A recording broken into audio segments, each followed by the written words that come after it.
the Icons of Real Estate podcast. Are you ready to learn the proven money-making secrets from top-producing icon agents? Ready to skyrocket your business? This podcast is for you. Tune in every week with your host, Tomas Fonseca, and find out how to implement proven strategies to 10 times your business, from $3 million to $30 million in just 12 months. Brought to you by the Masters in Real Estate Marketing, Arter SEO.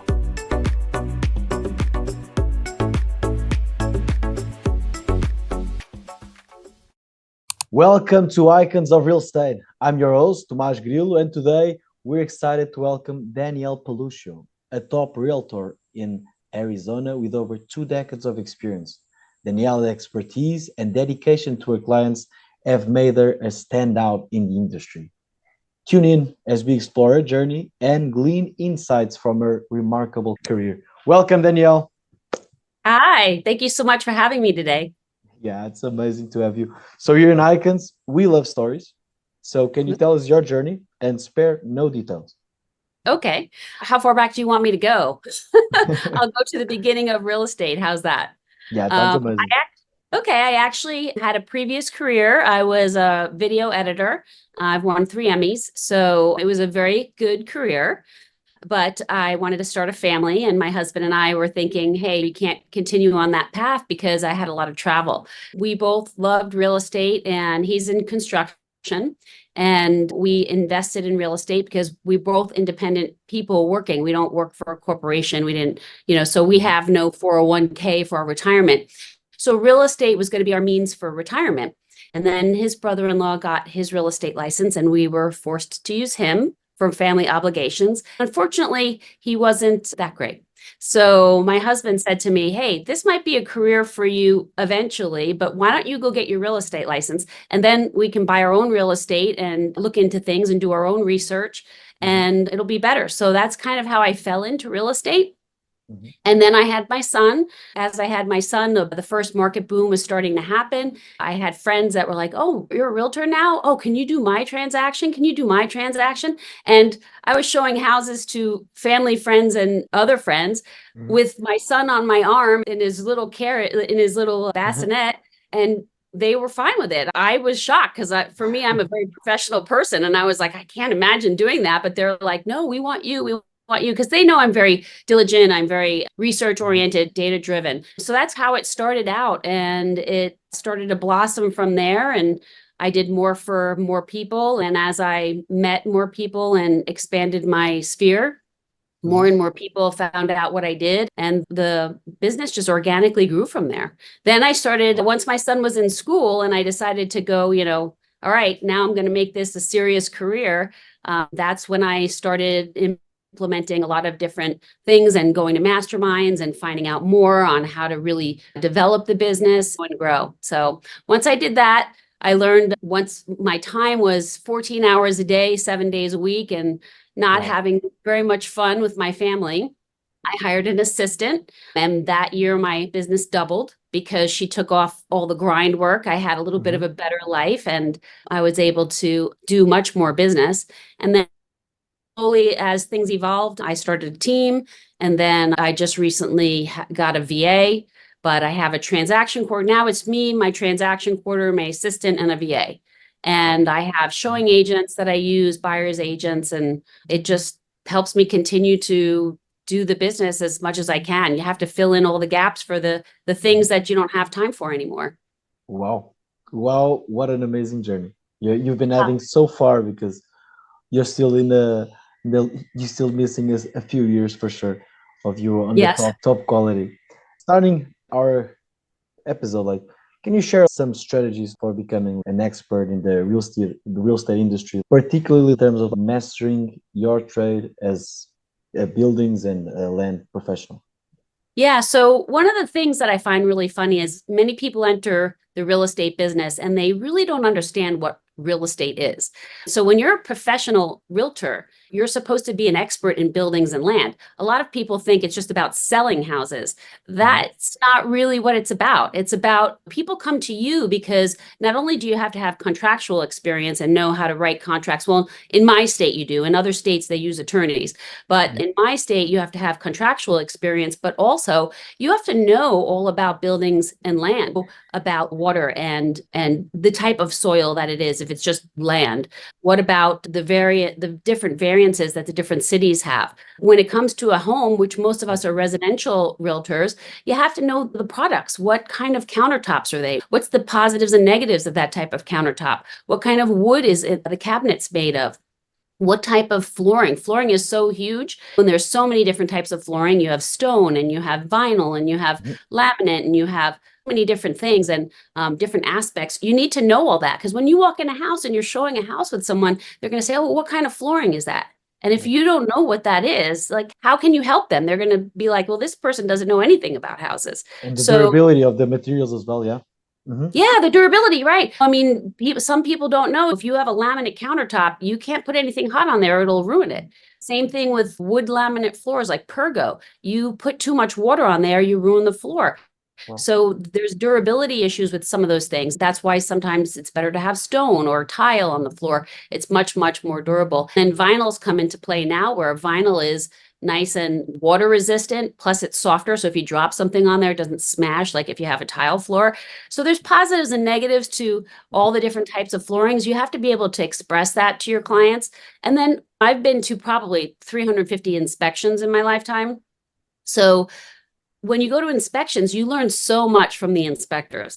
They tell you all about, what to look for and leaks and water damage and whatnot. So when I'm showing a house to a client, you're walking through, let them look at the pretty stuff.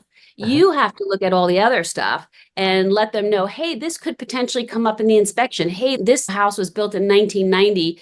It doesn't say that they did the roof and I'm seeing water damage up there. It's probably going to need a new roof, which is an expensive to undertake if we can't get the seller. So there's lots of different things that you need to know when you're showing a house so you can build confidence and trust with your buyers.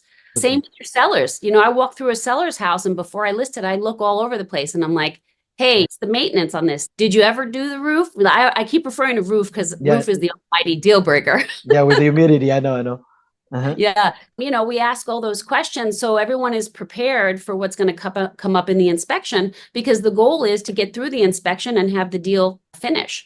But you need to know all of that. I'm really blessed. I have a husband that's a contractor. We've done flips. So I can spot a really good remodel and something that you should probably walk away from if it's a pig with lipstick, as we say. It's really good to know and be able to spot that because if you can prevent your clients from getting into litigation after they've closed because of a bad remodel, that's huge. In Arizona, the #1 lawsuit is for bad flips because people renovate flips and they don't do it properly. They don't use licensed contractors. And then a buyer goes in looking at this beautiful, shiny, updated house and water is coming out from under the walls and crazy things happen. So it's really important to know your craft in order to be able to really effectively help your client and prevent litigation in the future. Yeah, you talk about certifications. What motivated you to pursue advanced education in certifications in real estate and how they contribute to your success eventually? Oh, yeah. I'm a huge proponent of education and advanced education. If you're not knowledgeable about things in real estate, you can't help your clients. So the #1 thing you need as a realtor is negotiations. If you don't know how to negotiate a contract to make your clients win, I'm not saying be a bulldog. I am a bulldog, but not in a bad way. I'm a bulldog in a good way because, you have to come and approach negotiations in a soft manner. Sometimes you have to be firm, but you have to be firm when you need to. But most sides engaged to get, again, to the end of the transaction and make it a win-win for everyone. If you don't have the skill in negotiations, you can really get the opposing side to be very angry with you and they won't want to deal with you, which you're not helping your buyer or seller in that regard. So the art of negotiation is huge. Learning pricing, that's the other big one. Pricing and negotiations, I think, are the top 2 skills that you really need to refine. And unless you're trained in those things, how are you going to effectively price a client's property, or know if your buyer is going to overpay for a property. So pricing is really important. So I am an actual master's certified negotiations expert. So I've taken 2 steps of advanced training in order to really learn how to negotiate properly. I don't think I've had a deal fall out since I got that certification. I mean, we always find a way to keep a deal together unless it's something that's, we have the sellers and the buyers just lock heads. But for the most part, we've been able to really get through every type of negotiation. And pricing, I'm pretty darn good at pricing because, again, I'm a POR, which is one pricing strategy, one pricing certification, and then the PSA, pricing strategy advisor. And so when you learn how to price homes properly, when you're listing, you list it accurately and you get it sold right away. And then when your buyers are buying, you can really take your data and show why you're coming in at the offer you're coming in. So your buyers don't overpay and they do really well. And then you definitely have that, because when you go inside a house, beside knowing all the materials, you can like see, okay, you can take more value if you do this, like do a few construction, then your house is going to be your price is going to be much higher. And the same when you're watching houses, you can like see, okay, this is less value and there's more value. Absolutely. And that's just to play on that. Like if you're walking in and you see a den, but there's room for a closet and a door, they could make that into a bedroom eventually, and that brings them more value in equity in the home. Yeah, that's another great point to point out when you're showing houses, is to show what the potential is of the house. If it has ugly countertops or bad countertops, don't poo-poo the house. Just say, hey, if you get in this house and you can change these countertops to granite or quartz or something much nicer, you'll gain that equity immediately in the house. So when you eventually go to sell it, you're going to make the money on that. And so it's a great return on investment for people to know. That's another great skill. How do you ensure that like you stay updated with the latest trends and developments in the real estate market? How do you educate yourself? Like, what do you do? I always attend lots of masterminds. You learn a lot from your peers. I was just at a Realtor tour yesterday and we had a guest speaker. The guest speaker was an interior designer. She went over all the hot 2024 trends and what's coming back. By the way, brown is coming back for 2024. The grays are starting to phase out. So lots of really good trends to find out. Market-wise, I look every day on the MLS to see where the home count is. So I see if the market we're gaining inventory or losing inventory, and we can convey that to our buyers. I attend the local economist does webinars.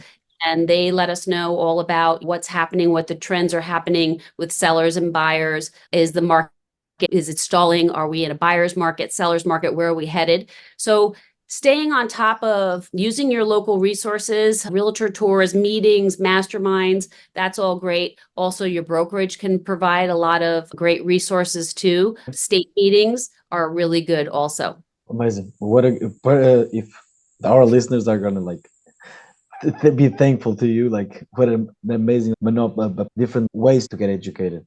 Yeah. Well, one of the things I want to point out too is we all, as a career, we all have to have continuing education. So if you're going to have to do continuing education, I know a lot of agents that wait until the very last month before they have to do it. They go online, they bang out all their coursework, and then they get renewed. I instead recommend getting certifications. Many of these certification classes are CE credits. So if you're going to have to take CE credit anyway, you might as well get a certification. That increases your marketability. Then you can say, hey, I'm this and I'm this and I'm this. And even, I don't know, you get, besides the credits, you get visibility, accessibility.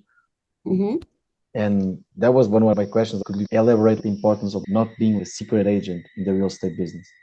Oh, 100%. So not being a secret agent, you have to let everyone know in your sphere, know that you're a realtor. Once if they know how you are and trust you, real estate is all about trust and relationships. And if they trust you, they're going to ask you to work with them. That's kind of how my career started. I didn't intend on being a realtor. I intended just to do real estate for myself and my husband. But, friends started approaching me and that's how it was. Now, to build on that, I sponsor events at my son's schools. I wear my badge my team logo everywhere I go. So even when I'm at the grocery checkout, the checkout lady, oh, you're a realtor.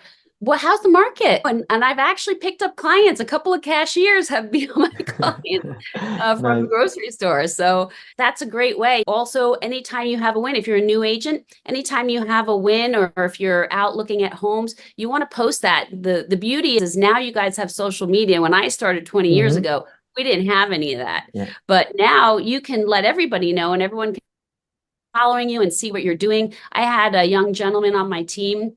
He had just started out. He was 20 years old and he started posting. And in his first year, he did 10 transactions. He did a great Wow. job. Yeah. But, it's wonderful. It just kind of builds on it. So make sure, even if you don't have any transaction yet, let your sphere know that what you're doing, and then post going on tour, go on realtor tours, meet other realtors. It's really good. Just be out there. Talking about like technology, you've been through a lot of different age like times, and you leverage technology, digital platforms to maintain consistent communication with your sphere of influence. Well, I have a CRM, which is a client database management Hmm. system. I have all of my clients in there. We collect a lot of data when we start working with a client, their birthdays, what religion they are, all different kinds of things, how many kids, what their Yeah. kids' names are, do they have Hmm. any pets. So I have all that information, and my assistant keeps that up to date. We leverage that. We put reminders in there. My phone is a great tool that I use as well. I have every single one of my clients' birthdays in my phone. So when I get up in the morning, I see, oh, it's Adam's birthday today. I'm Yeah. going to give him a call. So I Yeah. call him, I text him, I do a video text.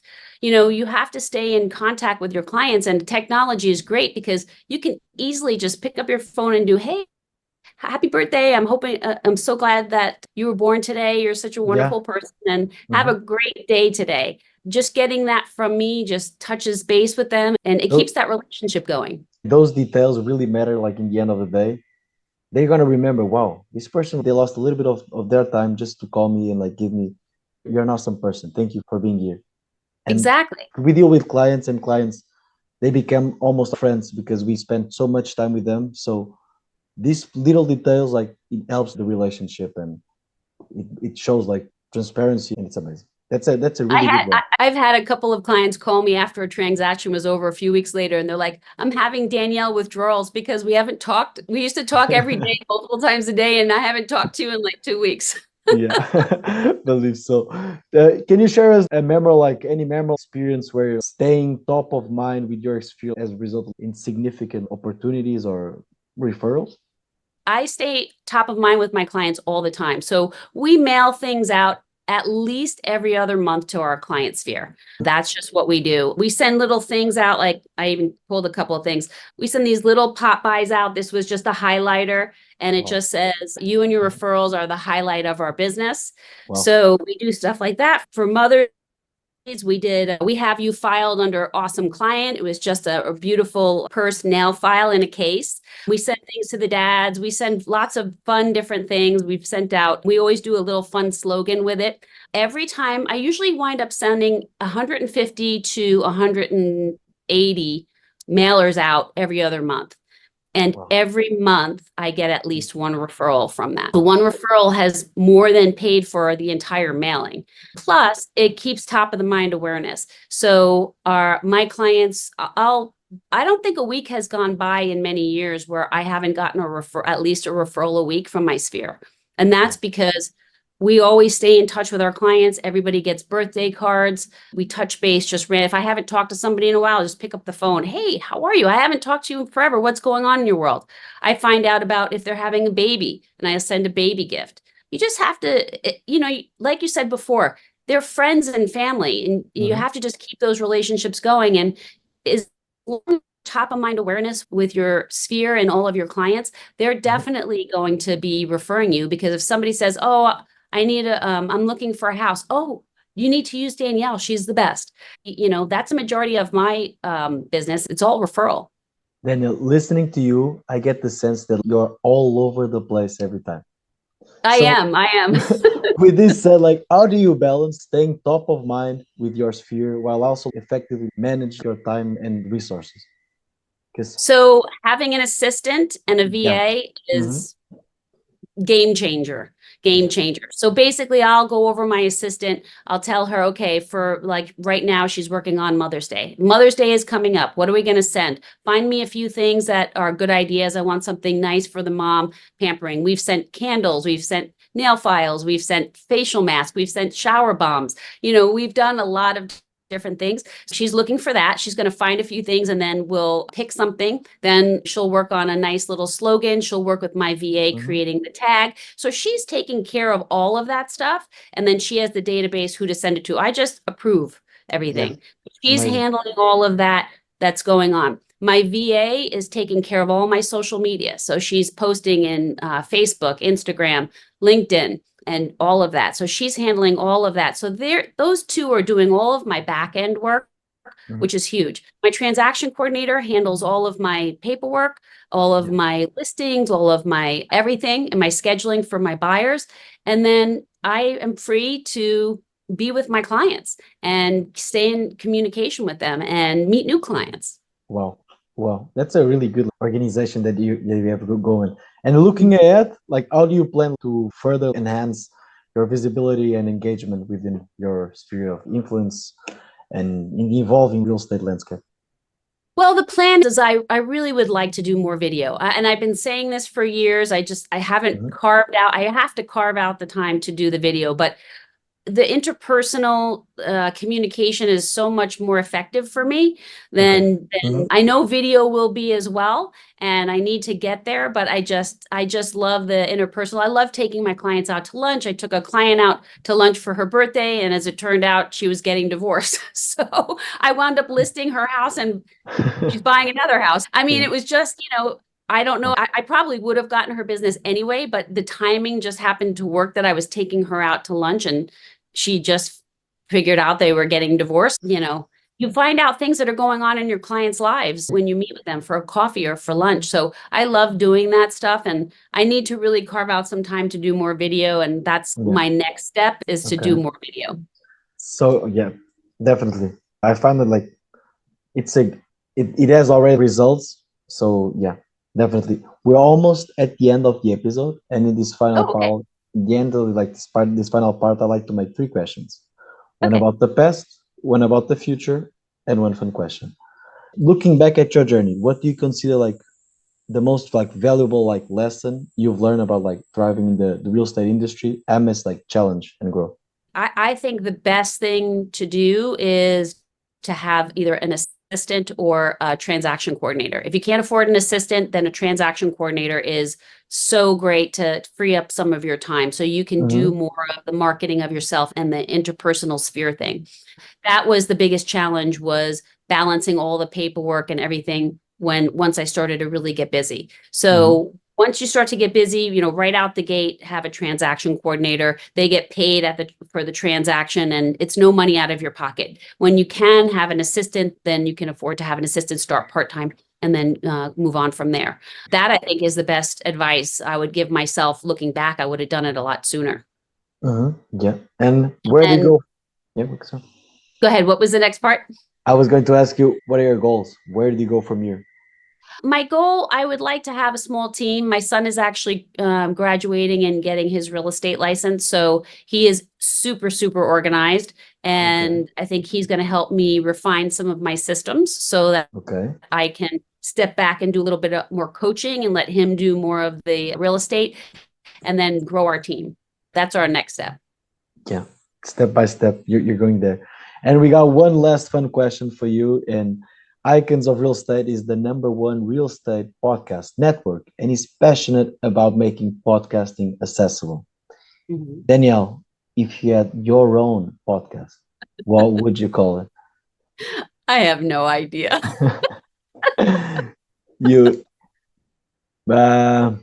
I would take your advice before I would come up with something, because you're a podcast expert, and I'm sure you've seen tons of podcasts out there. So I would take your recommendation. I'd probably have to consult with you first.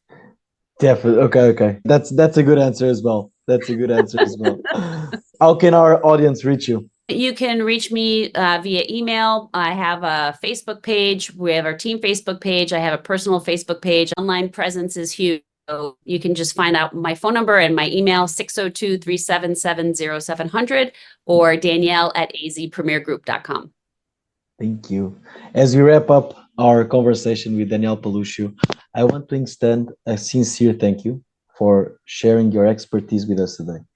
Your dedication to excellence in real estate and your insights into staying top of mind within your sphere of influence have been incredibly valuable. It's clear that your passion for your clients and your craft sets you apart from the industry. On behalf of Icons of Real Estate and our listeners, thank you, Danielle, for your time and wisdom. Until next time, guys, goodbye and best wishes for continued success.